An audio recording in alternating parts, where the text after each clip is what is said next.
ក៏គឺជាមុខម្ហូបពេញនិយមនៃគ្រួសារខ្ញុំចិត្តធ្វើនៅពេលដែលមានបន់ទានឬក៏ជួបជុំគ្នាម្ដង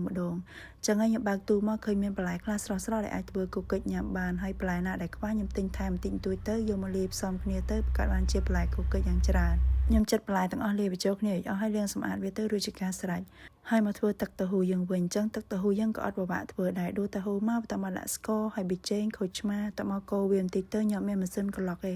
ហើយខ្ញុំក៏កូរវាជាមួយលឹកភៀកូរឲ្យវាហាងម៉ត់បន្តិចទៅខ្ញុំវាទៅបន្តមកខ្ញុំដាក់ថែមទឹកដោះគោខាប់បន្តិចទឹកដោះគោនឹងបើសិនជាបងប្អូនដាក់ទឹកដោះគោឆៅក៏បានដែរដាក់វាតាមចំណូលចិត្តបើចូលចិត្តផ្អែមដាក់រៀងច្រើនទៅយើងអញ្ចឹងខ្ញុំវាទៀតឲ្យវាទាត់តែម៉ត់ហើយខ្ញុំបន្ថែមខ្ទឹមសច្រាមជាមួយនឹងម្ទេសកូរវាទៅទឹកទៅហ៊ូយើងរួចជាការស្រេចតែប៉ុណ្្នឹងឯងសាច់គោហាន់ទៅទឹងសាច់បានសាច់ផុយល្អញ៉ាំទៅឆ្ងាញ់ហើយប្រឡាក់សាច់គោខ្ញុំដាក់ម្សៅរ៉ូឌីបន្តិចបន្ទាប់មកខ្ញុំគូសពងទាមកគ្រាប់ដាក់រួចបើបងប្អូនចង់ថែមទឹកប្រេងខ្យងតិចទៀតក៏ល្អដែរប្រឡាក់សាច់រួចរាល់ហើយខ្ញុំធ្វើទឹកជ្រលក់មុខទៀតគឺទឹកម្រេចបងស្រីខ្ញុំក៏គាត់ធ្វើទឹកជ្រលក់មុខដែរគឺទឹកត្រីកោះកងអញ្ចឹងទឹកម្រេចហ្នឹងគាត់ដាក់អំបិលស្ករប៊ីចេងម្រេចច្បាច់ខូចឆ្មាហើយកូរវាបន្តិចទៅដាក់ខ្ទឹមច្រាមរួចជាការស្រេចទឹកម្រេចគឺស្រួលធ្វើឯងថ្ងៃនេះញ៉ាំគូកិច្ចពិសេសជាងរាល់ដងដោយសារថ្ងៃនេះខ្ញុំបានទឹកជ្រលក់3មុខមានដូចជាទឹកតៅហ៊ូទឹកត្រីកោះកងហើយទឹកម្រេចបើរាល់ដងញ៉ាំបានតែមុខគ្រឿងក្រៅរៀបចំសពគ្រប់អស់ហើយអញ្ជូននេះបានមកធ្វើញ៉ាំនៅក្រោយអញ្ចឹងដោយសារតែខ្យល់ខ្លាំងពេកដាក់ទៅវាសើក្តៅងាយបានញ៉ាំអញ្ចឹងដាក់ប័រហើយដាក់សាច់គោទៅកូរវារាងឆ្អិនបន្តិចចាំយើងដាក់បន្លែចូលញ៉ាំគោកិច្ចអញ្ចឹងបើបានគ្នាច្រើនបានញ៉ាំទៅឆ្ងាញ់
ញ៉ាំម្នាក់ឯងរៀងខ្សោះបន្តិចប្រមូលវ៉ាន់ទៅញ៉ាំមួយចាយម្ដង